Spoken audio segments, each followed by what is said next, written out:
Cuéntame Hermosura, otro podcast con un poco de todo.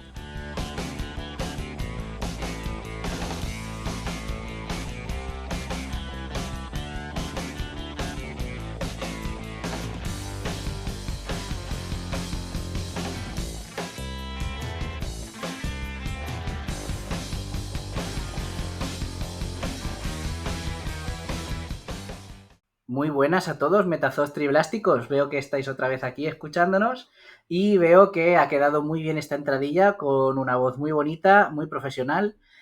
Esta tarde, aunque puede ser que lo estéis escuchando en cualquier otro momento, vamos a tener una tertulia muy interesante en la que por fin voy a arrimar una miaja del asco a mi sardina al terreno de la investigación, que ya sabéis que lo mío es la ciencia, aunque poca ciencia hemos sacado en este podcast, tiempo habrá. Y simplemente recordaros que este es como habéis escuchado en el inicio, este es un podcast de la red Manchapod, que podéis encontrar el resto de podcasts en el Linktree, está todo en la descripción. Tenemos podcasts en castellano, como por ejemplo Sesión Golfa, que aunque no quiero hacer actualidad, porque esto puede ser que lo estéis escuchando dentro de 5 años, ha empezado la segunda temporada, así que os recomiendo que vayáis a Sesión Golfa, vuestro podcast de feminismo de cabecera, y otros muchos más. Hoy en concreto, quien nos ha saludado y nos ha dado paso a este salón de tertulia que tenemos en Cuéntame Hermosura con esta entradilla tan bien grabada es Daniel. Muy buenas, Daniel. Hola, ¿qué tal a todos? ¿Qué tal? Preséntate a los escuchantes, dinos quién eres, cuéntame, hermoso. Pues mira, soy Daniel Pérez Marcos, ilicitano afincado en Lausana, en Suiza, desde hace una buena década. Llevo el podcast de Pasando la Cuarentena, que como dije en el último episodio está en barbecho, de hablar de nuestras cosas, así de la mediana edad y todo. No te voy a preguntar por tu edad, por quedarme en plan diplomático. Para que no tenga Y que decirte que tengo 36, ¿no? exacto. Eres joven todavía.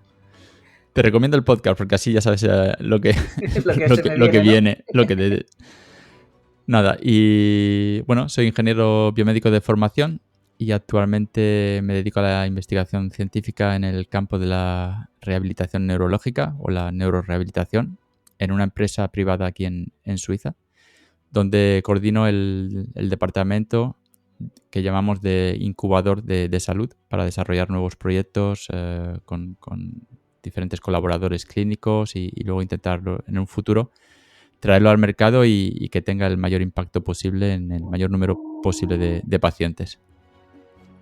Bueno, como siempre, se han abierto aquí muchísimas puertas y muchísimas posibilidades. Esto es lo que me gusta a mí de las tertulias. Y primero de todo, antes que nada, decir, me ha parecido que esto de pasando la cuarentena es un juego de palabras. ¿Era intencional o ha surgido?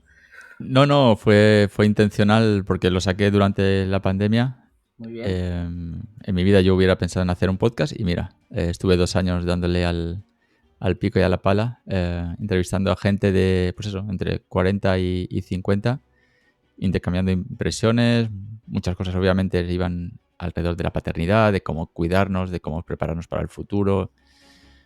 Muy informal, pero a la vez muy didáctico, no diré de autoayuda, pero a mí sí que me sirvió un poco para reflejarme en otras personas y después de mi depresión postparto, pues saber que no eres el único y que a ciertas edades ya empezamos a hacernos preguntas mucho más serias, tanto sobre el pasado como el presente y el futuro, que a lo mejor cuando eres joven, ¿sabes?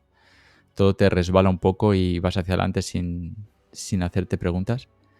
Y nada, me sirvió también para encontrarte con amigos que estaban desperdigados por los 4 puntos cardinales del mundo, porque he viajado mucho.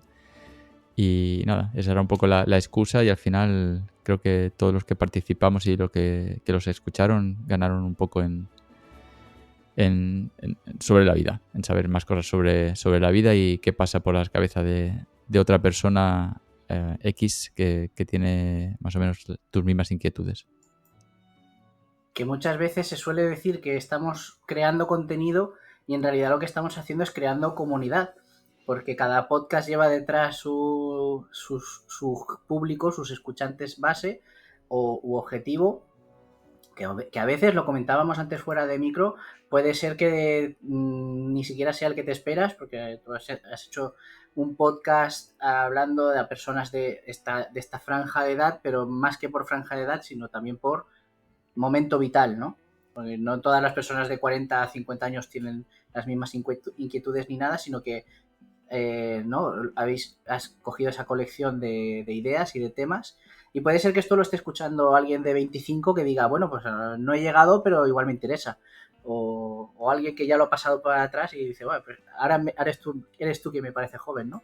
No, efectivamente, porque básicamente siempre se habla esto de la crisis de la mediana edad y la mediana edad, pues hace 40 años quizá eran 30, porque la media, no sé, la esperanza de vida eran 60 o 70.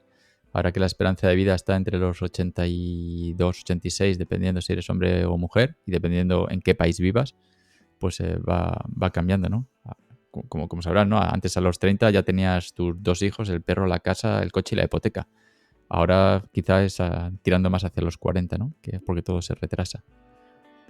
Claro, eso te iba a decir porque los 40 de ahora, aunque suena el típico tópico de los 40 son los nuevos 30, no sé si serán exactamente los nuevos 30, pero la vida ha cambiado mucho. Y no, cuando la mayoría de la población, estamos hablando ahora mismo de España, por ejemplo, que es un caso que conocemos, cuando acababan unos estudios, pongamos entre los 14, 16, si acaso alargar un poquito hasta los 18, porque no se estilaba tanto entrar en estudios superiores ni alargar la carrera estudiantil, ya llevaban un tiempo trabajando, a eso de los 20 ya lo habían visto todo, ya solo les faltaba dar el salto a independizarse, a la vida eh, adulta, funcional, independiente, que muchas veces incluye emparejarse de manera formal y reproducirse, con todo lo que eso lleva por detrás, porque eso ya es una aventura por sí misma. Te lo puedo decir por experiencia también, aunque solo he tenido una experiencia, ya más o menos sé cómo va, pero ahora no pasa tanto eso, porque a nada que tú quieras un poquito buscar en este mercado laboral que cada vez se está poniendo más complicado, pues ya que menos que una carrera o un grado superior, o ya que te metes en carrera, sin máster no vas a ningún lado. Si te metes en investigación, que es donde estamos nosotros, ahora trataremos ese tema, el máster es obligatorio para seguir adelante y muchas veces hasta príngate con un doctorado cuando tienes hijos, cuando te casas, cuando sales de casa de los padres, y muchas veces hasta ni siquiera con 30 tienes un trabajo estable como para decir soy Claro. totalmente funcional, ¿no? Sí. Por eso ahora esa franja de edad que se va moviendo de la mediana edad ya no es tan como antes. Ya. ¿Has notado tú estas experiencias al hacer No, el podcast? sí, fíjate que aquí en Suiza, lo que en España se conocía antes como formación profesional, que ahora no sé cómo se llama, básicamente la alternativa al bachillerato, y donde te enseñan una profesión, aquí está muy, pero que muy bien valorada. Y tienen escuelas de todo, de floristería, de carnicero, de, de peluquero, de cualquier cosa, aparte de las clásicas mecánica, electricidad, panadería, por ejemplo. Uh-huh. Aquí se estudia durante 3 años y sales haciendo 80% de prácticas durante 3 años y sales con la práctica hecha, no con la teoría aprendida, que también, sino con la práctica y te pones a trabajar directamente y son opciones de carrera que están igual, te diría, de bien valoradas que un máster, que un, ¿sabes? O un doctorado incluso, eso ya es para los más eruditos, pero no, aquí se valora mucho el tema profesional y no tener estudios universitarios no tiene por qué cerrarte puertas, que muchas veces pensamos esto.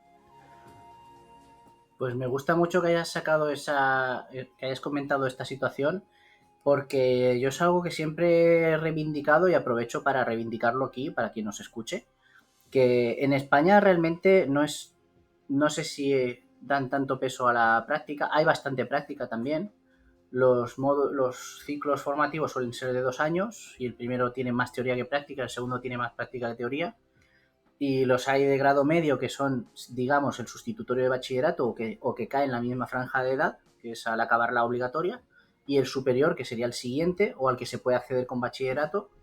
Y yo siempre lo he dicho, cuando alguien me ha comentado, ay, claro, es que a mí me hubiera gustado hacer una carrera universitaria o es que los que habéis hecho carreras sois más listos. No, realmente nos hemos metido a currar en otra cosa que para currar de eso había que estudiar aquello, esa carrera, o ese máster, o ese lo que sea.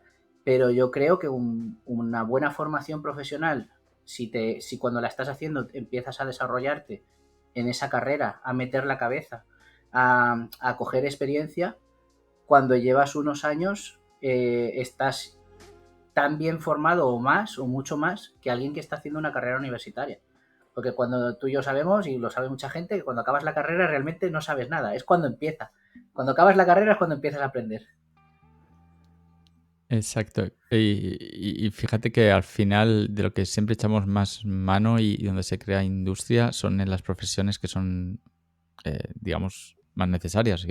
¿Cuántas veces hemos oído, no?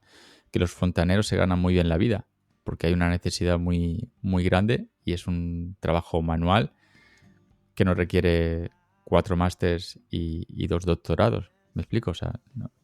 Tiene su especialización, que es cómo llegan a especializarse. No necesariamente tienes que pasar por la parte teórica de la universidad, que mucha gente también lo asocia, ¿no? Que la universidad es muy teórica, como tú bien dices, que sí que te prepara a luego afrontar problemas de manera diferente o problemas más complejos. Pero Sí, y que no. tiene su parte práctica también, o sea, eso no lo voy a negar. Sí, sí. Pues nada. Sí, bueno, la única diferencia es que si te dedicas a investigación, lo que hayas trabajado los primeros 4 años, pues le llaman doctorado y ya está. Escribes un librito con lo que has sacado de ahí, que no digo que sea fácil, pero ya está. Pues si siendo fontanero, después de trabajar 4 años, te dieran un título que diga doctor en fontanería, pues también estaría bien. Pues podría haberlo, ¿por qué no? Y Y con entonces, razón. y entonces tú te has metido en ese embolado, aparte de hacer el podcast, que, bueno, ahora antes de seguir, me gustaría que me contases un poquito alguna cosa reseñable del podcast, alguna anécdota o o de la temática en general, que también me gustaría recomendarlo a los escuchantes, y luego seguimos hablando de tu carrera en la investigación. Sí, sí, bueno, básicamente lo que he dicho sobre el podcast, ha estado en antena una vez por mes durante 2 años, Ujú. entrevistando a gente un poco de todos lados y de diferentes perfiles, casados, solteros, hombres, mujeres, con estudios, sin estudios, más mayores, más jóvenes. Y la verdad que al final cada uno pues profundizaba un poco en la temática en la que la persona se sentía más cómodo o tenía más experiencia. Y yo os lo recomiendo. Y sobre todo os recomiendo que me deis feedback. Porque si algún día vuelvo, seguramente habrá que revisitar el formato y mejorarlo. Y ahí siempre el feedback de los escuchantes es muy, muy de agradecer. Sí, es algo, lo bueno que es un formato que no está fijado en el tiempo, o sea, que hayas dejado de hacerlo no significa que no puedas seguir añadiendo episodios en el futuro, ¿no? Sin atarme al hacer una vez al mes, ¿no? Para Exacto. poder dedicar un poco de tiempo a otros proyectos así también de corte cultural, ¿no? Que vayan un poco en plan tangente a la parte cartesiana, ¿no? De investigador. También está bien. Eso es algo que he visto en mucha gente que se dedica a investigación, que luego surge hay un empuje de una necesidad de hacer otra cosa que no sea solo la investigación y que siempre tenga algún retorno cultural o social Sí, más o creativo, ¿no? o Al final creativo. la idea, y ya enlazamos con el tema del Ujú. cerebro, es un poco eso, ¿no? Estimular las dos partes del cerebro, así hablando sin muchos detalles, muy generalista. Y es un poco el tema también que ya hago hilo con el tema que quería hablar contigo, del tema del cerebro a nivel de ictus, de cuando tienes un ataque cerebrovascular o un accidente traumático, craneoencefálico, y que tiene consecuencias bastante devastadoras para la persona que lo sufre. No sé si has oído hablar mucho del... Ictus es bastante conocido, ¿no? Porque muchas veces se oye, ¿no? A cada 4 segundos en el mundo hay un ictus y hay mucha población que tiene riesgo de padecer un ictus. Ujú. porque por temas de obesidad, de sedentarismo y entre otras cosas. Y es algo que yo creo que es una de las enfermedades que más se conocen, pero igual no se conoce tanto el tratamiento que se puede hacer después, de cómo recuperar esa funcionalidad motora. Una de las características, por ejemplo, después de padecer un ictus es perder la movilidad de la mitad del cuerpo. Normalmente suele ser de cintura para arriba, pero también puede ser a nivel de extremidades inferiores. Ujú. Y a la misma altura tener problemas cognitivos, problemas de atención, problemas de lo que se llaman funciones ejecutivas, que es la flexibilidad cognitiva, la toma de decisiones, el control, la inhibición, la memoria de trabajo. Y al final pues, tiene un impacto no solo en la persona que lo sufre, sino también en el entorno, ¿no? Porque si al final una persona que tiene un problema de salud no se recupera como debería, al final está dependiendo de los cuidados de terceras personas, ya sea pues de la salud pública, del sistema de salud público o sobre todo de las personas que lo rodean. Y al final todo tiene una cadena de consecuencias que impacta también a nivel económico, la sociedad, a nivel de carga mental, pero también a nivel económico de progreso en la sociedad. Sí, que es algo que hay que decir que afecta en todo en la vida, o sea, en todos los campos, en todos los niveles. Eh, eh, ahora me dices tú cuál es tu percepción. Para mí, antes de haber estudiado más sobre ello, el ictus era algo que, bueno, es el típico conjunto de enfermedades o de condiciones médicas que has oído hablar alguna vez a nivel general. Se oye hablar, pero no sé hasta qué punto se conoce bien, se conocen las causas, se conocen las consecuencias y sobre todo las consecuencias ya no solo médicas, sino también en la vida, ¿no? Cómo afecta lo que estabas tú contando en la vida de las personas. Hay que dejar bien claro una cosa que a mí me fascina, me ha fascinado siempre y que supongo que nunca dejará de fascinarnos a los que en algún momento lo hemos sabido, y es que el cerebro es una máquina increíble, es un circuito de circuitos que además se especializa y se ultra especializa por zonas, por tipo celular, está protegido de una forma que nos lleva de cabeza muchas veces intentar poner cualquier fármaco que llegue por vía oral, porque es casi imposible a veces. Está estructurado de una forma en la que además las funciones se pueden muchas veces mover de lugar con sus salvedades y sus tecnicismos, ¿no? Porque esto es muy, muy concreto y cada función es única prácticamente y tiene una limitación, y es que tiene una base orgánica que son las células, y las células son pequeños seres vivos que no son independientes, son unidades funcionales vivas que no pueden quedarse sin batería. No puede, esto móvil se te queda sin batería y se te muere. Seguramente os habrá pasado alguna vez que tienes algún modelo que ya está un poco viejo y el día que no lo has cargado antes de que se apague, igual no vuelves a encenderlo nunca más.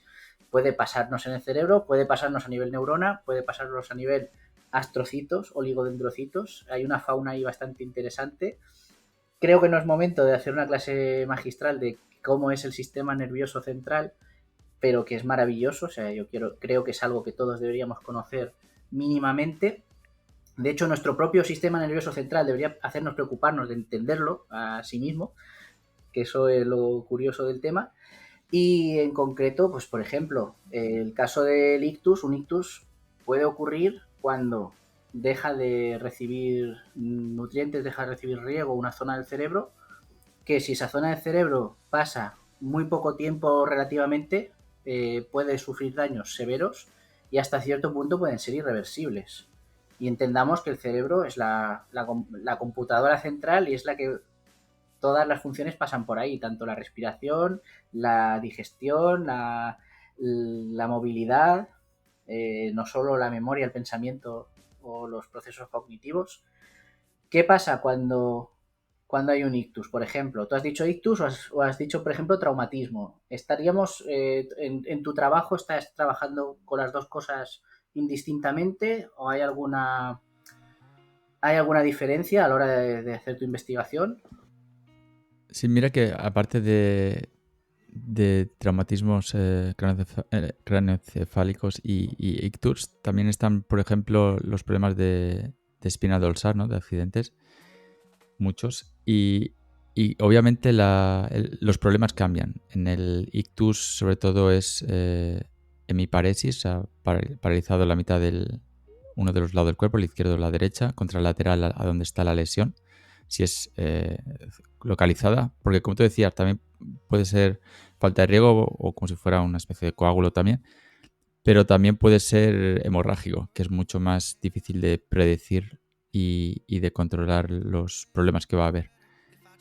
Pero sí, efectivamente, depende del accidente y donde esté la lesión, los déficits de la persona se van a manifestar de una manera u otra, de manera más distal o más proximal, ¿no? Más a nivel de tronco, de extremidades superiores, o si es más frontal, es quizá más cognitivo.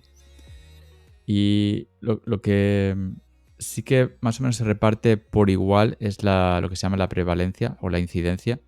La incidencia quiere decir el número de nuevos casos de ictus o de accidentes que hay por año. Simplemente para dar un poco idea del tamaño, ¿no? Del problema que estamos hablando. En el mundo entero hay como unos 17 millones de nuevos casos de ictus cada año. En España estamos alrededor de los 70.000. De esos 70.000, seguramente un tercio, alrededor de 27.000, quizá no superen la enfermedad y fallecen. De los otros, estamos hablando que entre el 70, 80, depende de las estadísticas que miremos, los estudios, necesitan tratamiento de rehabilitación. Algunos se mejoran de manera más o menos espontánea, porque el cerebro tiene esa, que dices tú, fascinante capacidad de trabajarse a sí mismo. Sobre todo después de un ictus, lo que se viene llamando como neuroplasticidad del cerebro, ¿no? Que siempre podemos aprender y tal, se potencia. Hay ahí como una ventana de tiempo en el que el cerebro tiene una capacidad enorme de volver a restablecer e intenta venir a la normal. Pero no siempre es posible porque quedan zonas dañadas, inutilizadas. Alrededor de la zona de la lesión puede haber una zona que se llama zona de penumbra, que todavía quizá haya algunas neuronas que se puedan recuperar. Y eso hay que trabajarlo. ¿Y ahí cómo se trabaja? Pues con terapia. Terapia de fisioterapia, de terapia ocupacional, terapia de neuropsicología. Y el cuarto polo que hay es terapia de lo que dice el speech therapy en inglés, es el habla, que se manifiesta con problemas de afasia. Por ejemplo, de problemas en pronunciar palabras que conocemos o comprender palabras que nos llegan. Y no sé qué más te quieres que te cuente. Si quieres que haga un poco de cuadro general sobre el ictus en España y a partir de ahí desarrollar un poco cuáles son las maneras que hay de tratarlo. Bueno, ha habido un par de cosas que me han llamado la atención, que yo creo que llamarán la atención a quien no conozca este tipo de casos. De primeras, has comentado que la lesión, o sea, que las consecuencias de las lesiones aparecen de manera contralateral a donde se han producido, que quiere decir que si es el lado izquierdo del cerebro donde se ha dañado, por ejemplo, una función motora, aparece en el lado derecho, no lo he entendido mal. Sí, porque digamos que, bueno, ahora acaba de salir un paper, un artículo científico que echa para abajo un poco la teoría del homúnculo. Más o menos sabemos, ¿no?, que la parte derecha del cerebro controla la parte izquierda del cuerpo y viceversa. Cómo están repartidas esas zonas de cada cuerpo, el control, digamos, o la actividad, está cambiando un poco la hipótesis que hay de cómo el cerebro se organiza para controlar esas partes del cuerpo. Pero sí que es cierto, y hay, por ejemplo, casos muy, muy llamativos, que es lo primero que yo cuento porque es muy visual.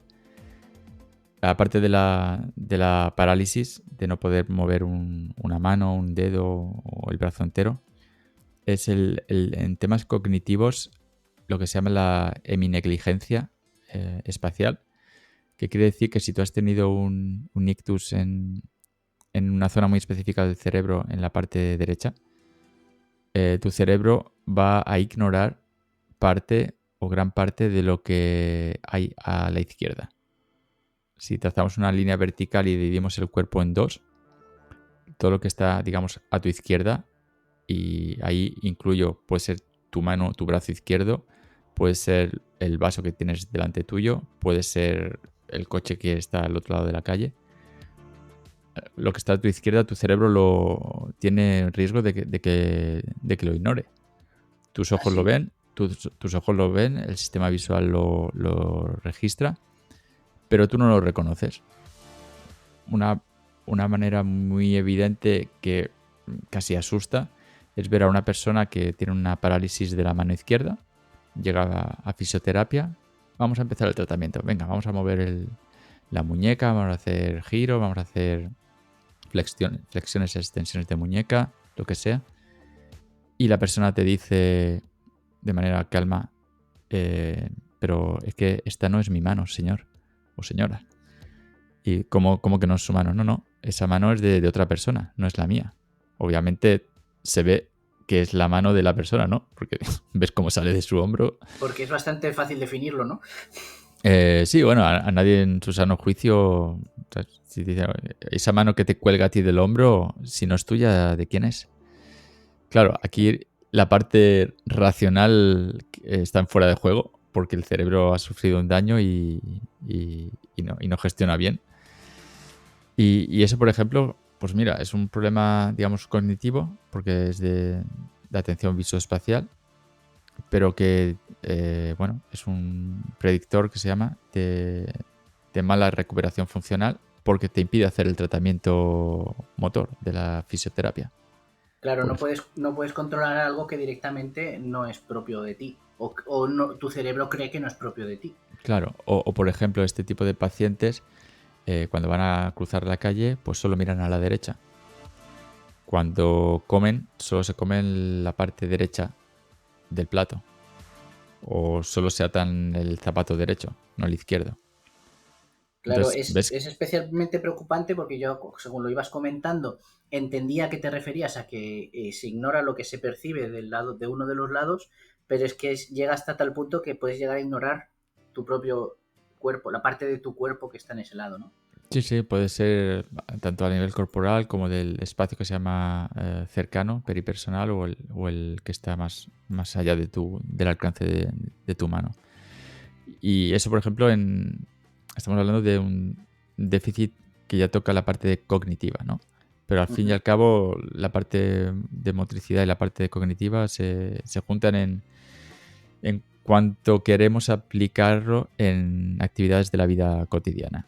Ajá. Entonces ahí es donde hay mucha gente, por ejemplo, que después de un ictus se recupera quizá bastante bien de la parte de la parálisis, puede hacer su vida normal a nivel de interactuar con objetos, incluso la típica pregunta es, doctor, ¿puedo ya recuperar mi carnet de conducir?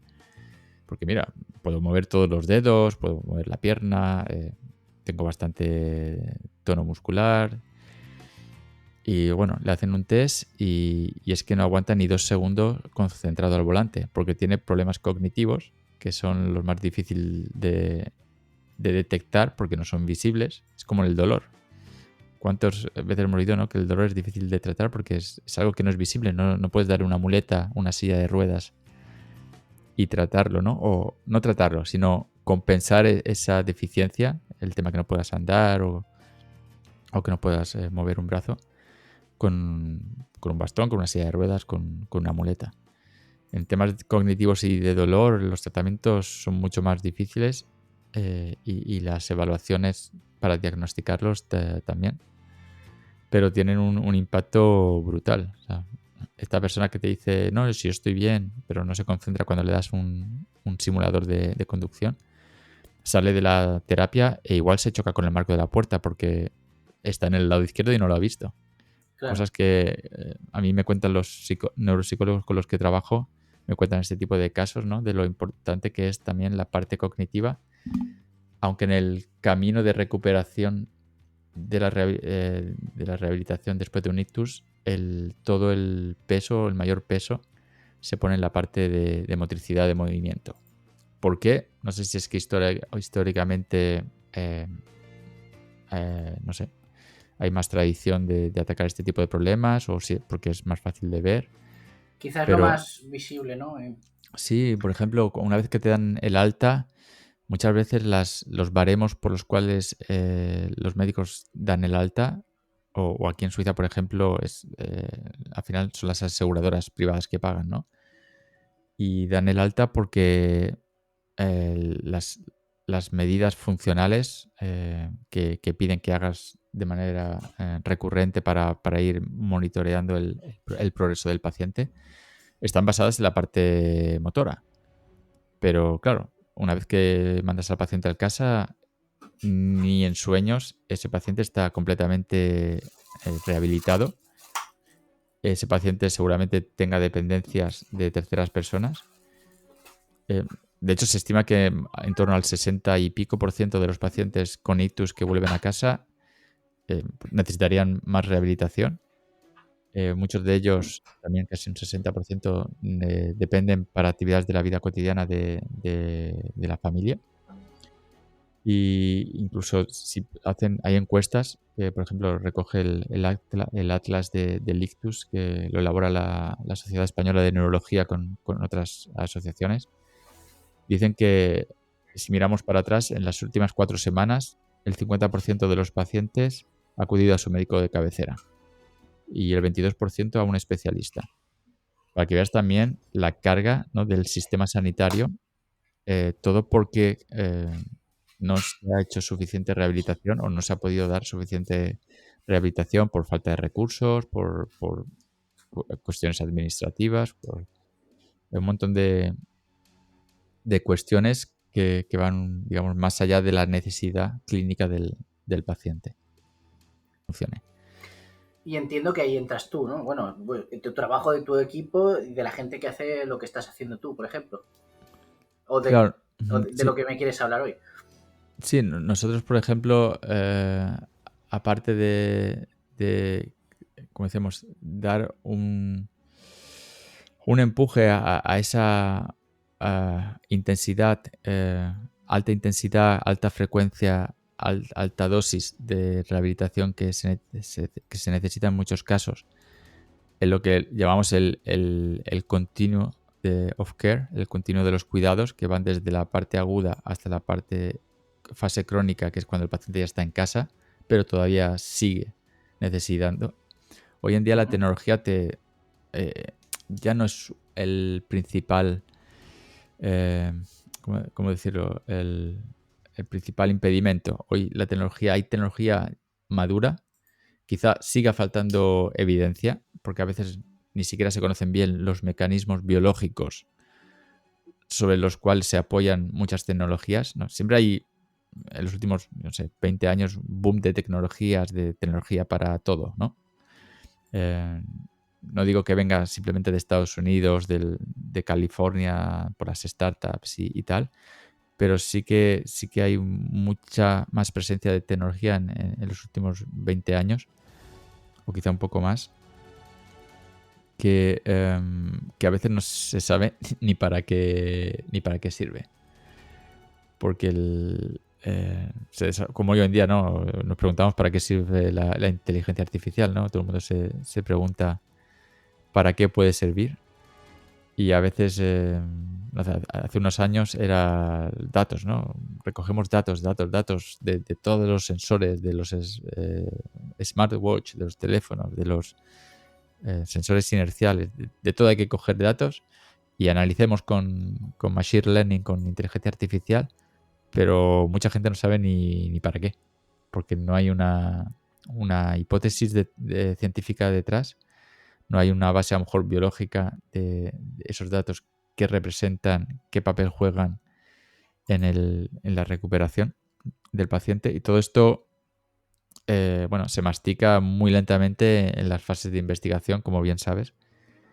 y desde que se saca una evidencia científica a través de un paper, de un artículo o varios, hasta que alguien consigue poner en el mercado una solución ubicua que podamos encontrar en cualquier hospital, que sea reembolsada por cualquier seguro médico, que sea reconocida por cualquier entidad reguladora, pues pasan también unos cuantos años.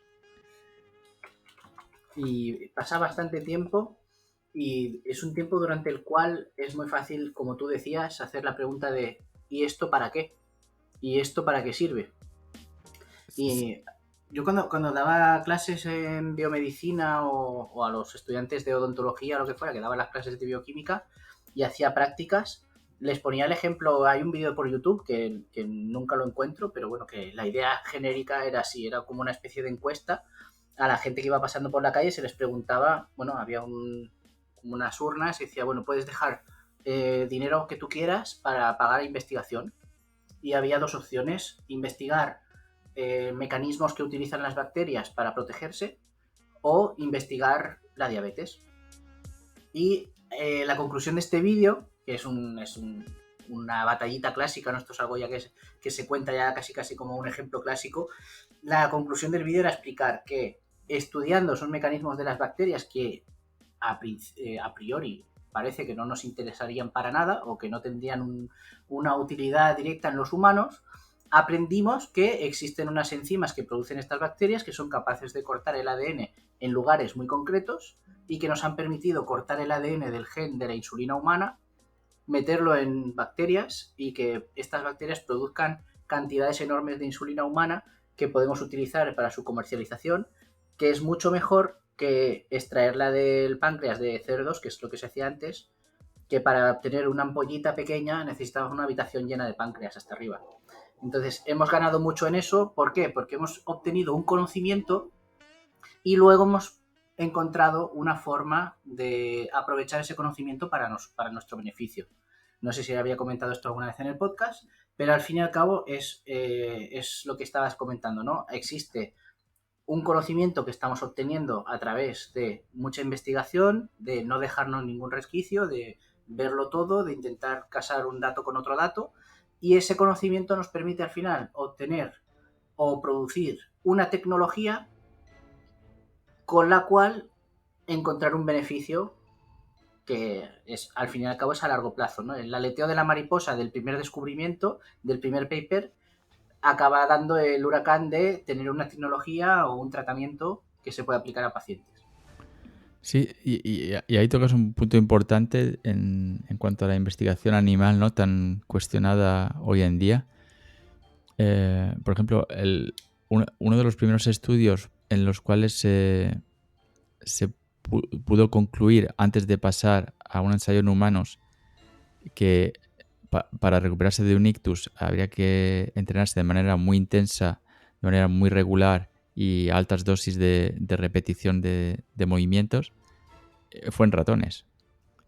Fue a partir de ese modelo de ratones donde dijo, pues igual un paciente crónico que ya lo hemos dado, digamos, entre comillas, por perdido y que ha llegado a su plato de recuperación y ya no se va a recuperar más, porque siempre hay como un plató, ¿no? Como cuando aprendes un idioma, aprendes hasta cierto punto, pero luego progresar más allá siempre es mucho más difícil, ¿no? Entonces llegas a una especie de meseta Uh-huh. y pasar de esa meseta en muchas ocasiones, incluida la rehabilitación neurológica, es muy difícil. Entonces, bueno, ya se da como la etiqueta de paciente crónico y es como paciente crónico igual a paciente de por vida. Entonces se ha demostrado que incluso en pacientes crónicos, si le damos un buen chute a la rehabilitación restaurativa con altas dosis de entrenamiento, pues hay margen de mejora todavía, para que veas. Entonces, Uh-huh. el impacto puede ser brutal. Y no solo eso, sino que también cuando antes comiences el tratamiento, mucho más margen de mejora y mucha más probabilidad de recuperación también. Muchas veces, por ejemplo, por darte casos extremos, sería en países donde ni siquiera hay rehabilitación. Ok, has sobrevivido a un ictus, Pues fe- fe- fe- apáñate, ¿no? felicidades y nada, que te cuiden Y los tuyos. que la vida te sea propicia. Que hay países así. En Sí, otros países, pues sabemos lo de las listas de espera. Pero es que hay estudios que dicen que no, que coger a un paciente las 2 primeras o las 4 primeras semanas después del ictus, que es donde está esta ventana temporal donde el cerebro tiene una capacidad inmensa de recuperarse, está en un estado de plasticidad muy alto, pues ese es tiempo que se pierde en las listas de espera. En Inglaterra vi estadísticas que la gente esperaba hasta 4 meses. En España no sé por dónde estarán las listas de espera, pero vamos, hay estudios que no dejan lugar a dudas de que cuando antes, obviamente, después de unos días donde el paciente está estabilizado, las vitales controladas, los tratamientos, digamos, más estándares antes de la rehabilitación. Porque antes de la rehabilitación también hay tratamientos para tratar esa hemorragia o para tratar esa falta de oxígeno o el coágulo o lo que sea. Esos tratamientos vienen antes de la rehabilitación, pero podrían venir mucho antes de transferirte a la clínica. Nosotros, por claro, porque ejemplo, cuando hablamos de que alguien está fuera de peligro, quizá no está curado. Que, que, algo, que algo no te vaya a matar en las próximas horas o días no significa que ya estás bien. claro, o sea, una cosa es asegurar la supervivencia, pero la supervivencia eh, luego hay que acompañarla porque no es lo mismo sobrevivir de una manera con un gran hándicap que de una manera completamente autónoma, que tú puedas desarrollar tu vida o prácticamente tu vida de antes. Y ahí es donde, por ejemplo, se ve que la tecnología puede ayudar, porque al final la tecnología ni va a reemplazar a los terapeutas ni a los médicos. Ha habido encuestas, ¿no?, en que se preguntaba a los profesionales de la salud, enfermeros, terapeutas, médicos, ¿no?, que donde veían si la tecnología podía reemplazar, si tenían miedo a perder su trabajo, ¿no?, con el tema de robots, ¿no?, la típica, los robots se van a venir a hacerlo todo. Al final es una herramienta, es como un brazo robótico de un dentista, que lo tiene que controlar un dentista, que el dentista es el que sabe dónde tiene que aplicar, ¿no?, el, el utensilio. En rehabilitación es lo mismo. Aquí el control, el conocimiento lo tiene el terapeuta. Obviamente podrá, gracias a la inteligencia artificial, podremos las máquinas o los sistemas tecnológicos digitales podrán proponer sistemas, o mejor dicho, programas personalizados, ¿no? O para un paciente que tiene este tipo de problema con este tipo de severidad, como ya hemos hecho otros pacientes antes del mismo perfil, quizá, y que ha tenido buenos resultados, quizá el programa de recuperación que le haga falta sea este. Esto lo vemos también en temas no tanto de, bueno, si tocan más bien la salud, pero no de manera, digamos, patológica, que son los programas de entrenamiento, ¿no? Si tú tienes tanto peso y quieres hacer tanto tiempo en una carrera de una maratón, pues el reloj inteligente te propone un plan de entrenamiento para llegar a tu meta, ¿no? Eso ya se ve y quizá no se cuestiona tanto que te propongan un programa, quizá porque no hay intervención de una persona, de un profesional de la salud por medio, ¿no?, que pueda temer eventualmente por su puesto de trabajo, pero que no es en ningún caso es así, y tampoco creo que lo sea en el futuro para el tema que estamos tratando. No, estamos hablando de herramientas, estamos hablando de potenciar el trabajo que se hace. Claro, aquí estamos hablando que un paciente, por ejemplo, que vuelve a su casa y necesitaría hacer varias horas de entrenamiento al día, o una, por lo que sea, y no puede desplazarse al hospital, porque la haga desde su casa, controlada y prescrita por su terapeuta, por su médico, que eso es otro melón que si quieres puedo ahora abrir, y que es súper interesante, de cómo el modelo de negocio y de cómo se tratan los dispositivos médicos se está acercando del modelo de los fármacos. Pero lo que decías, al final, en temas de herramienta, al final si el paciente puede recibir más con un coste muy parecido, porque obviamente el dispositivo médico tiene un coste, pero es un coste que se amortiza muy rápidamente. Entonces, si el paciente puede hacer mucho más con un coste para el sistema de salud muy parecido o incluso el mismo y recuperarse mejor, luego pues hay mucho menor compensación de invalidez, vuelta al trabajo y a la productividad mucho antes, menos dependencias, menos reincidencia en las visitas a los hospitales. O sea, al final es difícil de cuantificar porque el beneficio de que una persona se recupere más y mejor y antes recae un poco en toda la sociedad, tanto la parte industrial como el sistema de salud, con la parte de calidad de vida. En este caso, estamos hablando un poco como aproximación en genérico, ¿no? Pero en concreto, ¿en qué se utiliza esa tecnología? ¿En qué ayuda esa tecnología? ¿Cuál es el mecanismo por el cual se mejora la vida de los pacientes o el resultado, digamos, más visible de los pacientes en esa rehabilitación mediante la tecnología? Bueno, obviamente depende de la tecnología. Hay tecnologías que es como, por ejemplo, la estimulación cerebral no invasiva. Claro, porque que quede claro que no estamos hablando de un aparato en concreto que se usa para No, esto, de hay un un cacharrito que te lo pones y te quita el ictus No, y sus no. consecuencias. No, hay muchos tipos de tecnologías. Hay tecnologías, por ejemplo, de estimulación cerebral no invasiva, por ejemplo. Se llama la estimulación magnética transcraneal o hay otra que se llama el TDCS, que no sé cómo se llama en español.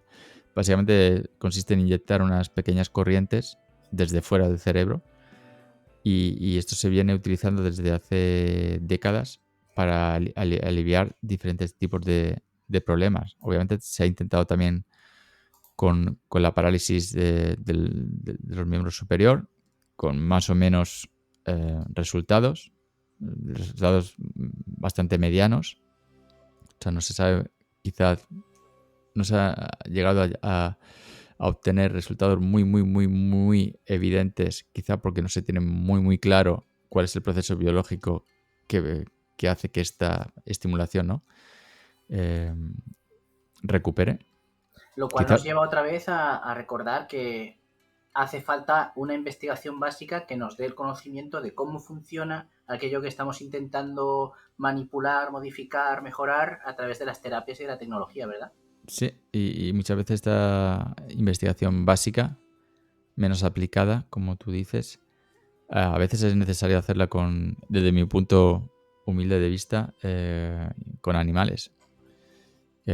Quizás no sea del todo ético, pero sería aún menos ético quizás hacerlo con personas sin tener Bueno, ni idea de por qué vamos a hacer algo que puede, ¿sabes? Tener consecuencias nefastas si no se sabe qué se está haciendo con ese cerebro de esa persona. no solo es más ético, sino que es obligatorio. O sea que antes has hecho una cata en este melón, que yo creo que está bien que lo abramos bien abierto y veamos cómo es por dentro y que no lo dejemos pasar. Cuando has dicho que hay personas que quizá no entienden o últimamente la tendencia es a cuestionar por qué se utilizan animales en investigación y aun a riesgo de sonar un insensible, que no creo que la gente crea que lo soy, es muy importante tener claro que los animales en investigación son a día de hoy imprescindibles. Y a día de hoy me refiero que lo seguirán siendo dentro de 5 años, de 10 y de 20. Porque un modelo, o sea, todos los avances que se descubren, que se encuentran en modelos celulares o en modelos en simulaciones in silico, en la búsqueda bibliográfica, utilizando modelos de lenguaje, inteligencia artificial, computación, lo que quieras, llega a la limitación de que si no se prueba sobre un organismo vivo con toda su complejidad, no puedes entender cómo funciona. Ni un fármaco, ni una vía de señalización, ni una terapia de rehabilitación psicomotriz a través de una lesión. Entonces, claro, tenemos la opción de esperar a que una persona tenga un ictus, tenga un problema de movilidad en la mano izquierda y estemos hurgando ahí a ver con qué lo vamos a curar. Está la opción de hacer lo mismo con un ratón, esperar que un ratón tenga un ictus y estar hurgando a ver que si lo curamos o no. O está la opción de coger un estudio, pedirle a un comité ético que evalúe lo que queremos hacer, porque no todo está permitido, porque hay que reducir al mínimo el número de animales que se utilizan y el sufrimiento que van a padecer, y hay que ser rápidos y ser eficaces a la hora de detener ese sufrimiento, ya sea con anestesias o con eutanasia, lo antes posible, en ese número mínimo de animales. Normalmente son ratones por cómo es el organismo y por lo rápido que se reproduce, pero luego también se va escalando a organismos superiores al ratón, como pueden ser perros, cerdos, y luego ya se pasa, bueno, primates no humanos y luego humanos, pero que es un modelo ultra necesario para entender ese tipo de cosas. Unas células, por muy rápido que se reproduzcan, en una placa nunca les vas a poder provocar un ictus, ni vas a poder ver cómo lo curas, aunque estés cultivando neuronas.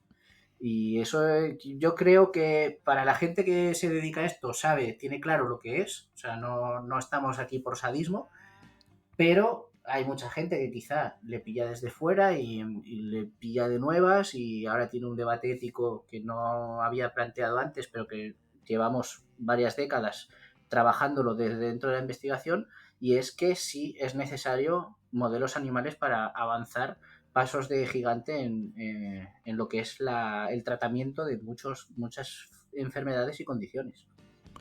Sí, y hago aquí un paréntesis. Este episodio, grabé un episodio hace poco con los amigos del Gato de Turing, que es otro podcast que os recomiendo también, y, Me y, uno, ah, me uno a la recomendación, ¿eh? y hablaba de los implantes medulares y hablaba específicamente sobre un grupo de investigación que ahora también, digamos, ha creado su propia empresa para poder comercializar el producto, y también empezaron en hacer andar a ratones parapléjicos que habían tenido o les había causado una lesión completa o incompleta de la médula espinal. Y durante 10 años estuvieron haciendo investigación de cómo volver a recuperar esa conexión que se había roto, ¿no? Cuando tienes una lesión en la médula espinal, por un accidente, por ejemplo.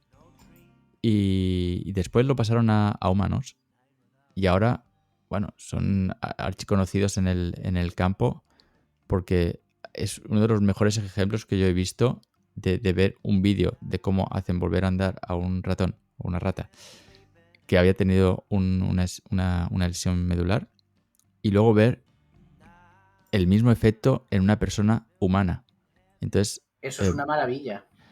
bueno, yo siempre pongo este ejemplo y además me quedan muy cerca, tenemos algún proyecto con ellos de investigación. Y a mí siempre me ha fascinado porque para mí es el ejemplo clásico de investigación translacional, no sé cómo llamarla, donde se ve muy claro que ha habido una aplicación básica de investigación, y luego esto ha tenido un resultado pues eso, en un caso práctico pasado a humanos.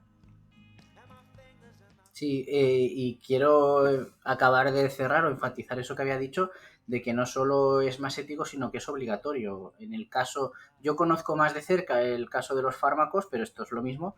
Ninguna agencia pública, ni ningún organismo ético, ni ninguna agencia que se dedique a ensayos clínicos de ningún tipo, ni ministerio de ningún país con un mínimo de civilización o de concienciación sobre el asunto, va a aprobar nunca la prueba, el probar, ¿no? Valga la redundancia, el hacer ensayos de fase 1 de ningún tratamiento, medicamento o lo que sea en humanos antes de que se haya demostrado que es seguro para animales, para mamíferos básicamente. Entonces siempre hay que agradecer a estos animales que de manera involuntaria se prestan para ello, pero no tenemos otra vía. A día de hoy, puede ser que algún día sí, puede ser que haya cosas como por ejemplo la generación de anticuerpos que hasta ahora se sigue haciendo con animales, algún día las podamos hacer totalmente recombinantes, aunque ahora el coste es muy alto, no lo sé. Pero a día de hoy muchas cosas, y más con algo tan complejo como por ejemplo el sistema nervioso, necesitamos estos modelos. Y estos modelos que nos permiten llegar a estos resultados que tú nos estabas contando. Y fíjate, saco a colación, te cojo el hilo que has mencionado, la empresa farmacéutica, la industria, y las terapias de dispositivos médicos cada vez están yendo más al software como medicina. Ya no es tanto el hardware. Hace 20 años quizá era la robótica, exoesqueletos, brazos que te ayudan a hacer la recuperación ¿no? Sí, funcional del implantes brazo. o sí, Bueno, sobre todo son cintas, cintas transportadoras, dispositivos. sí, dispositivos médicos bueno, lo más llamativo son los exoesqueletos, ¿no? Esa especie de piernas robóticas que se enganchan a la pierna y te ayudan a caminar. Y cada vez más estamos en ir al software como medicina, primero porque estamos viendo que puede tener un gran impacto para muchas cosas. Y segundo también porque obviamente el coste y el mantenimiento de un hardware bueno, es bastante más complicado que el de un software o un poco más complicado. Por ejemplo, ¿por qué un producto médico, digamos, que tiene un hardware, un robot o no sé, un aparato de este tipo, un exoesqueleto, pues obviamente el ciclo de vida es mucho más corto que el que pueda tener un fármaco? O sea, los dispositivos médicos hoy en día no se pueden permitir 20 años de investigación con decenas, centenares de millones en ensayos clínicos para luego sacar un producto, una nueva aspirina dentro de 20 años. Aquí estamos hablando de ciclos de vida de la tecnología que son mucho más cortos, creo yo, y creo que es una de las razones también de que muy poca tecnología aguante en el mercado el suficiente tiempo para que se vuelva un estándar, el que todo el mundo la utilice como de manera habitual.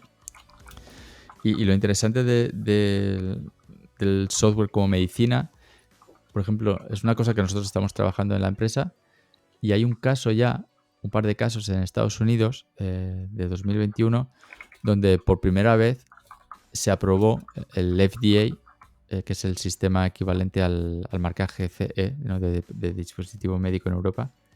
Es el Food and Drug Administration, que es la autoridad que aprueba o desaprueba que puedas poner un dispositivo médico en el mercado. Sí, esta es en este caso es la de Estados Unidos. Claro, entonces a partir de ahí, bueno, se aprobó por primera vez en la historia que un videojuego que se administra a través de una tableta, pueda ser prescrito por un médico y reembolsado por una aseguradora. Quiere decir que un médico, además de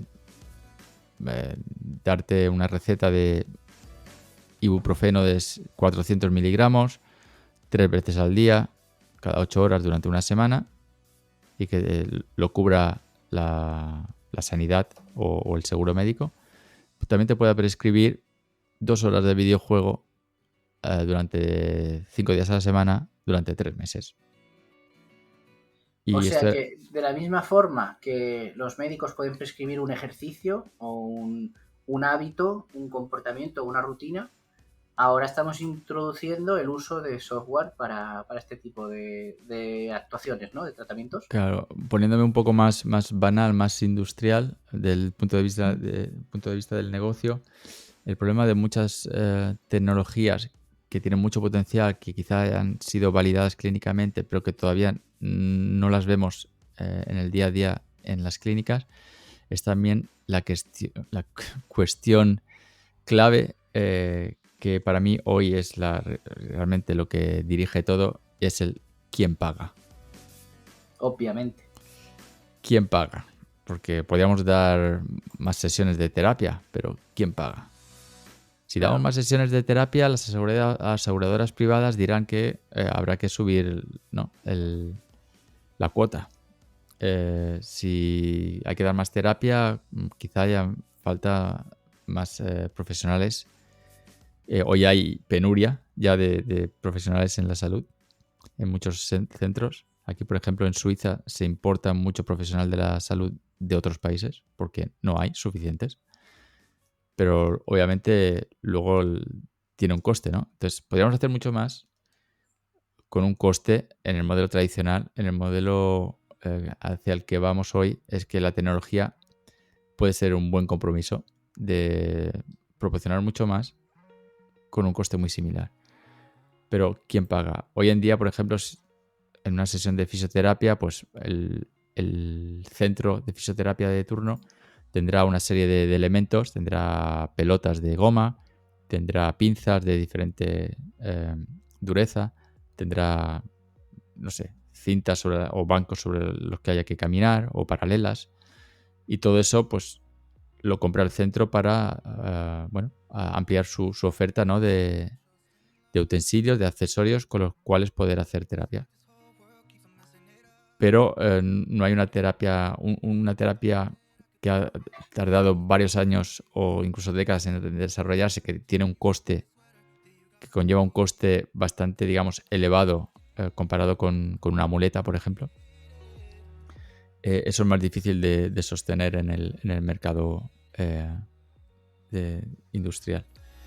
Entonces, por eso la tendencia ahora es ir a ese modelo de la farma, de cómo hacer que a mí me reembolsen por cada pastilla, por cada sesión de terapia con un dispositivo en particular. Y es un poco la batalla de muchas empresas que desarrollan productos médicos y que quieren ver pues eso, un retorno a ese ¿cómo decir? Inversión que llevan haciendo desde hace lustros. O sea que a lo mejor en un centro de rehabilitación, además de tener pelotas de goma, barras donde agarrarse, correas a las que sujetarse y todo esto, igual conviene también que haya, por ejemplo, una consola, una máquina o una especie de arcade en la que poder ejercitar otro tipo de habilidades, o haya un aparatito que te permita hacer una serie de ejercicios que hasta ahora no se están, y a lo mejor no se están teniendo en cuenta precisamente por eso, porque están en desarrollo o porque se han puesto en marcha posiblemente en algunas clínicas que se lo han podido permitir. Y volvemos un poco a lo de siempre. Aquí a nadie le importa la política, pero todo es política.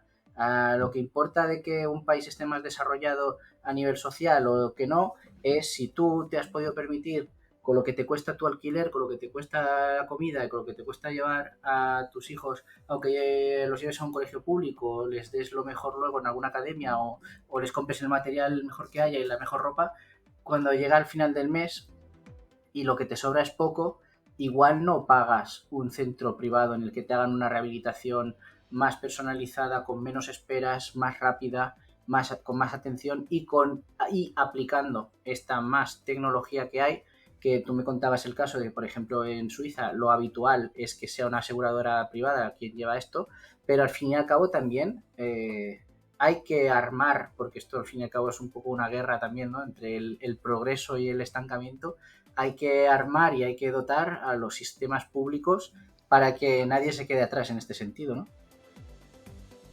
Sí, yo cada vez lo veo más, ¿no? Que el problema es quién paga. No solo incluso para las terapias digitales o los productos médicos. Aquí en el hospital universitario con el que colaboramos,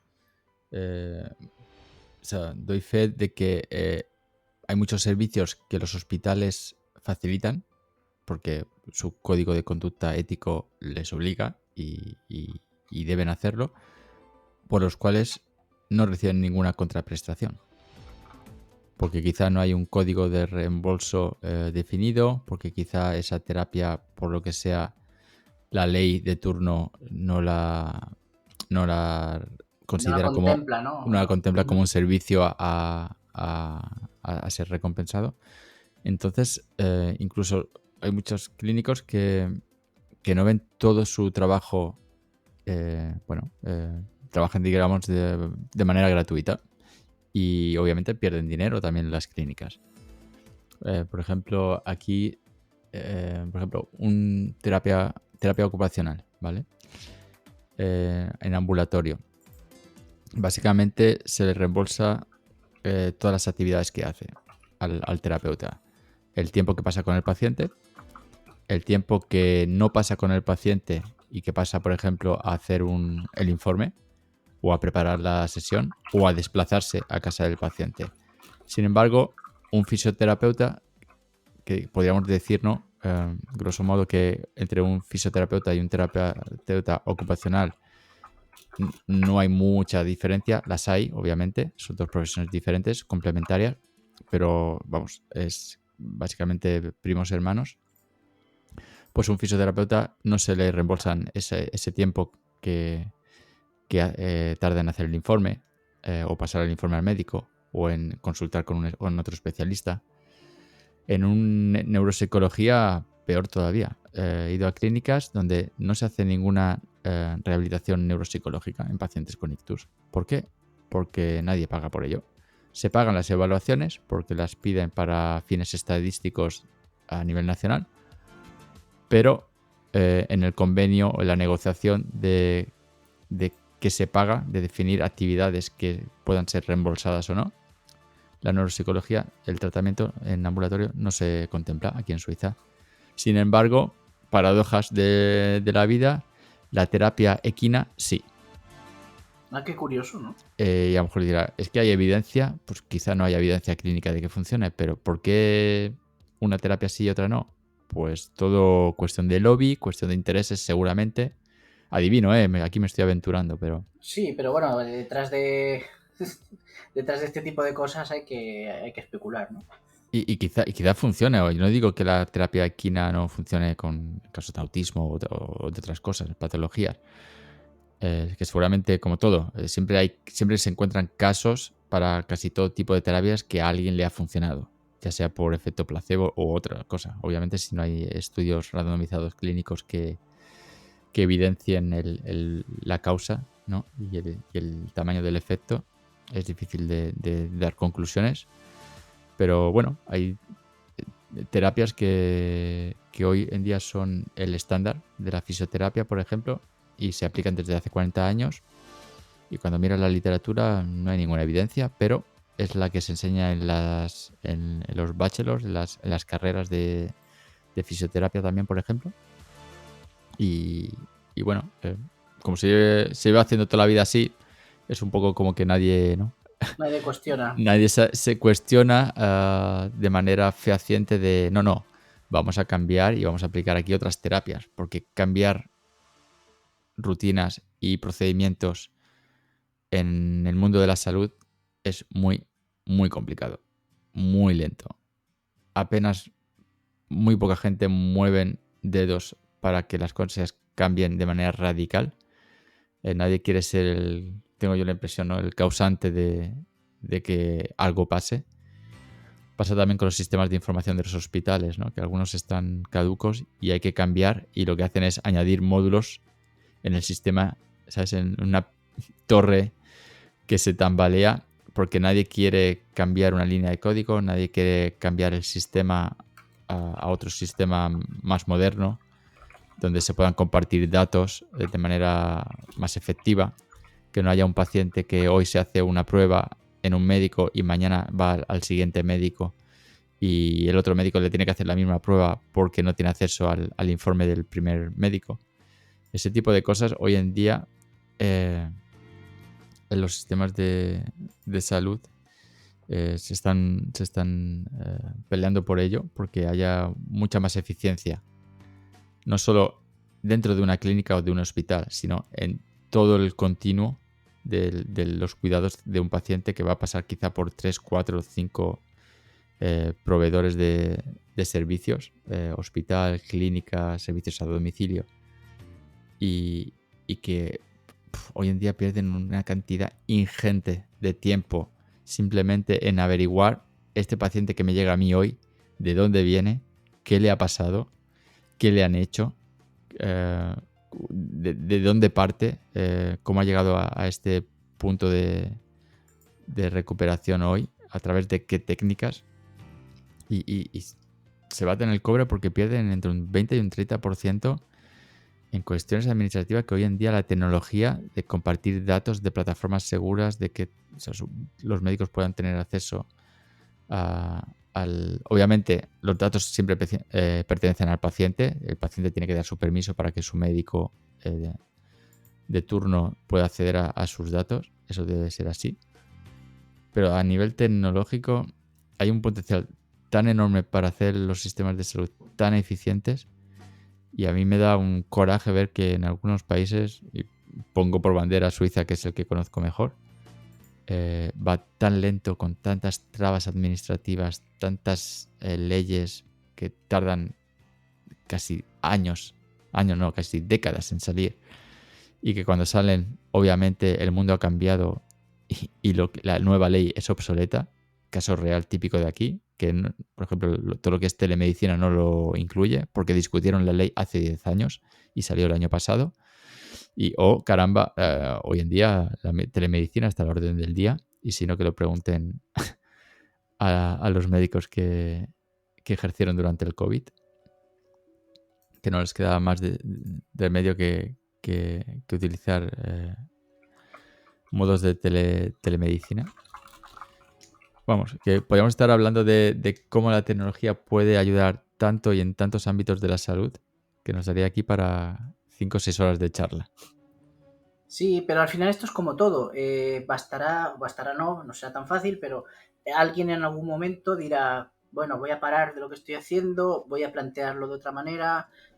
Si de allí donde trabaja pide permiso y con quien da es alguien relativamente abierto o abierta de mente, dirán, vale, de acuerdo, te dejo que pruebes esto, que anticipes este sistema, que lo plantees de otra manera, que lo enfoques desde otro punto de vista, que quizá aplicando las mismas terapias, pero con una coordinación transclínica o transpaciente entre diferentes profesionales que van a tratar el mismo caso, puede ser que se mejore de alguna manera el resultado, puede ser que la eficiencia gane, puede ser que la forma de debatir las leyes que tengan que ver con los avances científicos y tecnológicos, porque ahora mismo, por ejemplo, otra cosa que se me ocurre, modelos lingüísticos de generación de imágenes, algún día llegarán a un punto de tener la potencia de hacer una serie de cosas que se tiene que legislar para regularlas, y como no se legisle antes de que se puedan hacer, se harán mal y harán Claro. daño a la gente. Y lo mismo en medicina,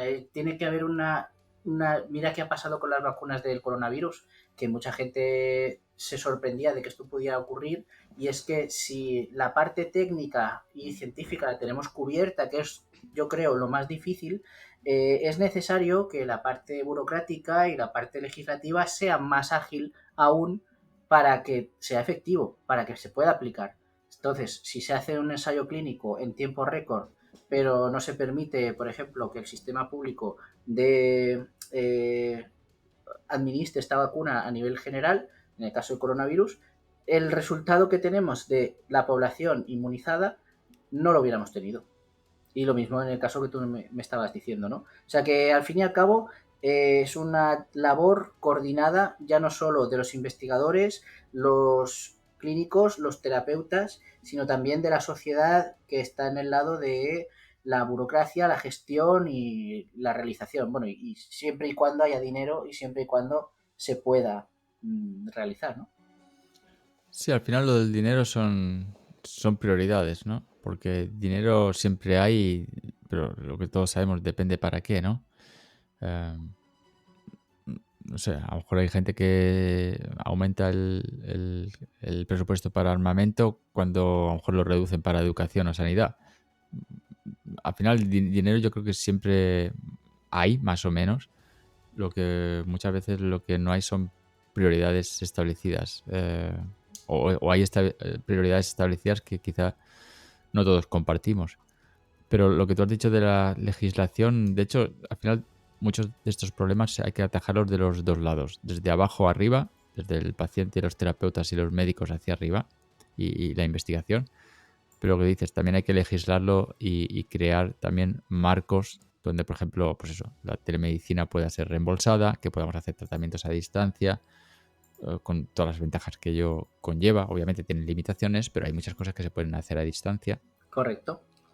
Eh, por ejemplo, muchas veces hoy vamos al médico y el médico ni siquiera te toca y ya sabe lo que tienes porque se lo has descrito y te da la receta. Y dice, pues para eso me lo podías haber hecho por teléfono, me ahorro el viaje, tú te ahorras el tiempo que estás pasando conmigo y muchas veces Sí, de hecho hay sistemas públicos que ya funcionan así, que describes los síntomas a través de la aplicación y el médico o la médica, los médicos deciden cuando leen esos síntomas o cuando te abren el expediente, deciden si llamarte a la consulta o directamente recetarte algo, porque si lo mismo, si en la consulta te va a preguntar lo mismo y va a ser de palabra y no vas a hacer más pruebas, ¿para qué?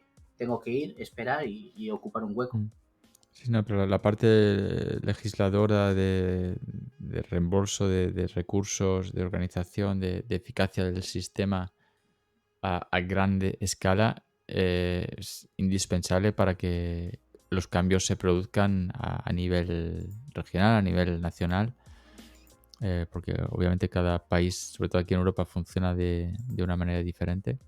Incluso a nivel regional hay diferencias a veces abismales. O sea, son el enfoque de los dos lados, desde abajo arriba y de arriba abajo. Que también es lo que últimamente tenemos un proyecto con un montón de colaboradores de aquí de Suiza, casi todas las clínicas y los hospitales universitarios importantes.